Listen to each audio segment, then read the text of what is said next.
ओहो हो हो हो हो हो हो हो अब बालेनको त खैरत छँदै छैन। बालेन सँगसँगै महानगरीय प्रहरी प्रमुख राजु पाण्डेको त झनै खैरत छैन। अब एउटा डनले पहिल्यै भनेको थियो बालेनलाई जिउँदै घोप्टो पारेर बुढी औँलो बाँधेर गाड्छौँ। अब अर्को डन आउनुभयो उहाँ बालेनलाई घिसार्छौँ, मान्छेहरू छरपस्ट आइसके अरे। अब यो बालेनलाई सिद्धाउने कुरामा तिमीहरू चाहिँ झगडामा चाहिँ नउत्रे है।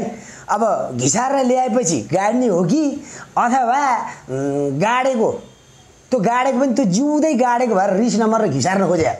हेर कुरो चाहिँ मिला बिचारा त्यो बालेनलाई चाहिँ टेन्सन नदिएको उसलाई पनि पुरा के गर्ने कसो गर्ने होला, म गाडिने हो कि म घिसारिने हो कि कन्फ्युजमा नराख नि यार।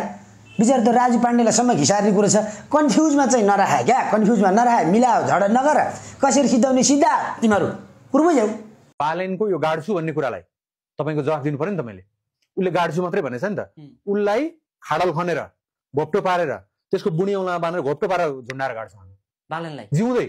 बालेन सर राजु पाण्डेलाई घिसारेर सडकमा ल्याएर हामी नङ्गे झार पार्छौँ। त्यसको लागि हाम्रो साथीहरू आइसकेका छन्।